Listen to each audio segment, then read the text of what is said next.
Hello guys, welcome back to the Pratham's nexus. Game changer cinema చూడడం జరిగింది. Cinema నాకు 1% కూడా ఎక్కలేదు.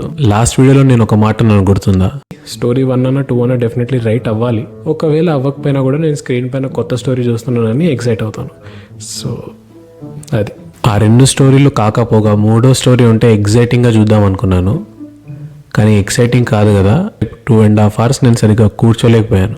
సీరియస్లీ చాలా డిసప్పాయింట్ చేసింది సినిమా. మన ఇంట్రెస్ట్ పక్కన పెట్టండి, అసలు డైరెక్టర్కి అండ్ సినిమా కాస్ట్ అండ్ క్రూకి 0 ఇంట్రెస్ట్తో తీసిన సినిమా లాగుంది. అండ్ అసలు రైటింగ్లో అయితే అసలు కొంచెం కూడా ఎఫర్ట్ పెట్టలేదు వీళ్ళు. ఆ అప్పన్న ఎపిసోడ్ ఏదైతే ఉందో అది కొంచెం బెటర్. అదే సినిమా అంతా లాగినా బాగుండేదేమో. సినిమా ఎలా ఉందో పక్కన పెడితే, ఎందుకంటే ఇది ఒక రివ్యూ వీడియో కాదు. నేను సినిమా చూసినప్పుడు సినిమా పోయిందని అర్థమయ్యాక రివ్యూ అదంతా ఇవ్వాలని అనుకోలేదు. కానీ next day, first day poster usually కొంచెం లేట్ వస్తుంది, మధ్యాహ్నమో అలాంటి టైంలో వస్తుంది అని మార్నింగే వీళ్ళు ఒక పోస్టర్ రిలీజ్ చేశారు. నేను అది ఫ్యాన్ మేడ్ పోస్టర్ అనుకున్నాను. ట్రేడ్ ఒకటి చెప్తుంది, వీళ్ళు ఒకటి చెప్తున్నారు. యూజువల్లీ మూవీ ఇండస్ట్రీలో, ఈ మూవీ అనే కాదు ఏ ఇండస్ట్రీలో అయినా, ప్రొడ్యూసర్ రిలీజ్ చేసిన పోస్టర్, ఫస్ట్ డే పోస్టర్ కొంచెం ఎగ్జాజరేటెడ్ ఉంటుంది. అంటే అది ఎంత ఉంటుంది, 5%, 10%, మహా అంటే 12%. మీరు క్రోర్స్లో చెప్తే ఒక 10 crores 20 crores ఎక్కువ వేసుకొని పెడతారు. ఎందుకంటే ఆ ట్రాకర్స్ ఏదైతే ఉంటాయో, ఆ ట్రేడ్ ట్రాకర్స్ ఏదైతే ఉంటాయో అవి 1 AM షోస్ 4 AM షోస్ అంటే ఫ్యాన్ షోస్ అవి కౌంట్ చేయవు. సో ఓకే అనుకోవచ్చు, 10 crores 20 crores ఫ్యాన్ షోస్లో వచ్చాయి or whatever it is okay to exaggerate. కానీ 10 కోట్లు కాదు, 20 కోట్లు కాదు, 100 కోట్లు పెంచేయడం ఏంటో నాకు అర్థం కాలేదు. అంటే ట్రేడ్ ఏం చెప్తుందంటే 85 to 88 crores గ్రాస్ వచ్చింది సినిమాకి డే 1. వీళ్ళు వేసుకుంది 186 crores, ఆల్మోస్ట్ 100 కోట్లు పెంచేసుకున్నారు. ఎందుకు? రామ్ చరణ్ గారి సినిమా నెక్స్ట్ బుచ్చిబాబుతో రావట్లేదా? ఈ సినిమా కంటే బజ్ లేదు, మార్కెట్ లేదు. కానీ నెక్స్ట్ వచ్చే సినిమాకి ఉంది కదా. రామ్ చరణ్ సుకుమార్ గారి సినిమాకి 2,000 కోట్లు 1,000 కోట్లు రాలేవా? వస్తాయి కదా, మరెందుకు? అంటే ఇది డెఫినెట్లీ రామ్ చరణ్ గారు చేయలేదు, ఈ టీమ్ అండ్ ప్రొడ్యూసర్స్ చేశారని అనిపిస్తుంది. But this is very disrespectful. అంటే నేనేదో మోటివేట్ అయిపోయి టాలీవుడ్ కంటెంట్ ఈ రేంజ్కి వెళ్ళింది, టాలీవుడ్ సినిమాలు ఈ రేంజ్కి వెళ్ళాయని నేను మోటివేట్ అయ్యి ఈ జోనర్ సెలెక్ట్ చేసుకుంటే నాకే చాలా డిమోటివేటింగ్ ఉంది. అంటే ఇలాంటి ఫేక్ కలెక్షన్స్, అంటే ఫేక్ అంటే 10 crores 20 crores ఎవరైనా వేసుకుంటారండి. ఫేక్ అంటే 100 కోట్లు పెంచుకొని వేసుకోవడమా? ఇప్పుడు వీళ్ళు ఇలా చేస్తే రేపు పొద్దున బాలీవుడ్ సినిమా రిలీజ్ అయ్యింది, బేబీ జానే ఉంది, డే 1 అంతా కలెక్ట్ చేయలేదు, కానీ 200 కోట్లు వేసుకుంటారు. నెక్స్ట్ టైం నుంచి ఇంకో సినిమా వస్తుంది, 300 కోట్లు వేసుకుంటారు డే 1. అంటే ఇప్పుడు వీళ్ళే బాలీవుడ్కి ఒక ఛాన్స్ ఇచ్చినట్టు కదా. మమ్మల్ని ట్రోల్ చేసుకోండి, మమ్మల్ని ఫేక్ అనండి. ఇప్పుడు చాలామంది హిందీ యూట్యూబర్స్, ఇంకా హిందీ ట్రేడ్ ఇది గేమ్ చేంజర్ కాదు నెంబర్ చేంజర్ అని ట్రోల్ చేస్తుంది. ట్విట్టర్లో కూడా ఇదే ట్రెండ్ అవుతుంది.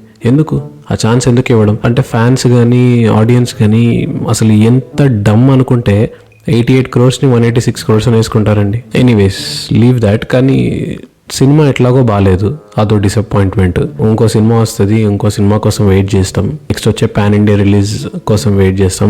నెక్స్ట్ వచ్చే చిన్న సినిమాల కోసం వెయిట్ చేస్తాం. That is not an issue. But ఇలాంటి విషయాలు జరిగినప్పుడు it is way more disappointing than cinema బాగోకపోవడం. మనం ముందు చేసిన వీడియోలో కూడా 600 crores ఈ సినిమా మ్యాక్సిమం కలెక్ట్ చేస్తుందని అనుకున్నాం. అది కూడా సినిమా బాగుంటే. 1000 కోట్లు 2,000 కోట్లు కలెక్ట్ చేయాలని ఉంటుంది, కానీ it is not possible with this film. Next వచ్చే ఇప్పుడు రామ్ చరణ్ గారిది, సుకుమార్ గారిది, that is one film which can collect. Buchi Babu గారిది అండ్ రామ్ చరణ్ గారిది, that is also having that capacity because those films have backdrops. But ఈ సినిమాకి అన్ని కోట్లు ఖర్చు పెట్టాల్సిన అవసరం లేదు కదా. ఇదే సినిమాని దిల్ రాజు గారు 100 crores చేయొచ్చు. 100 crores చేసి హీరోకి ప్రాఫిట్స్లో పర్సంటేజ్ ఇవ్వచ్చు. లేకపోతే హీరో బడ్జెట్ ఒక 60-70 crores పెట్టేసి ఇంకో 100 crores పెట్టి 150-160 crores ఈ సినిమాని మౌంట్ చేయొచ్చు. బట్ చేయరు, ఎందుకంటే శంకర్ గారు. సీరియస్లీ నాకైతే తగిన శాస్తే జరిగింది ఇంత ఎక్స్పెక్టేషన్స్ పెట్టుకున్నందుకు. లెదరేగా? అవును సాబ్. ఓ 10 పెట్టుకోవటానికి 10 ఎందుకు సాబ్? పెట్టుకోవటానికి కాదు, కొట్టుకోవటానికి. భారతీయుడు 2 కన్నా చాలా బాగుంటుంది అని నమ్మిన వాళ్ళలో నేను ఫస్ట్ పర్సన్.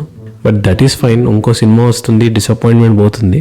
కానీ ఇలాంటి 186 crores 200 crores ఫేక్ కలెక్షన్స్ చేసుకున్నప్పుడు చాలా డిమోటివేటింగ్ ఉంటుంది. ఇంకా నేను ట్రాక్ కూడా చేయదలుచుకోలేదు, ఎంత కలెక్షన్ వచ్చింది, ఎంత కలెక్ట్ చేసింది అని ఆలోచించాలని కూడా లేదు. సో అది ఇప్పుడు ఈ ఇన్సిడెంట్ జరిగింది. దీనికి డైరెక్ట్ ఎఫెక్ట్ ఉండేది ఎవరికి?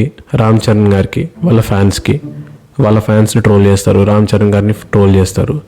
ఎందుకు ఆ ఆపర్చునిటీ ఇవ్వడం? ఎందుకు? ఇప్పుడు రాధేశ్యామ్ ఉంది, Radhe Shyam is a pan Indian film. 91 crores day 1 వచ్చింది. వాళ్ళు 91 crores పోస్టర్ డే 1 వేసుకోలేదా? వేసుకున్నారు. దాంట్లో తప్పే ఉంది. మేబీ లాంగ్ రన్ లో సినిమాకి ఎక్కువ వస్తాయేమో కలెక్షన్స్, తప్పేం లేదు కదా. అలా అని నేను రాధేశ్యామ్ని గేమ్ చేంజర్ని కంపేర్ చేయట్లేదు.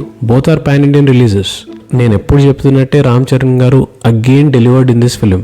అప్పన్న ఎపిసోడ్ ఏదైతే ఉందో he lived in that character. He looks so good. ఇంత కష్టపడ్డాక కూడా ఇలాంటి బ్యాడ్ నేమ్ తీసుకోవడం, అది కూడా వేరే వాళ్ళ వల్ల, సో అనోయింగ్.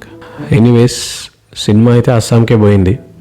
ఇప్పుడు సినిమా బాగా కలెక్ట్ చేసినా వీళ్ళు బ్రేక్ ఈవెన్ అయిపోయింది అనిపించినా కూడా ఎవరికి నమ్మకం ఉండదు. ఎవరైనా నన్ను కొత్తగా చూస్తున్నట్టయితే please subscribe to my channel, like and share this video. ఏదో రకంగా వీడియోతో ఇంటరాక్ట్ అవ్వండి. ఇలా 186-188 crores వేసుకోవడం కరెక్టా రాంగా, మీ ఒపీనియన్ ఇవన్నీ మీరు కమెంట్స్లో మెన్షన్ చేయండి. మీరు కమెంట్స్ చేస్తున్నారు, లైక్ చేస్తున్నారు, I'm happy for it. So ఇలాంటి కంటెంట్తో మీ ముందుకు వస్తూనే ఉంటాను. Till then bye.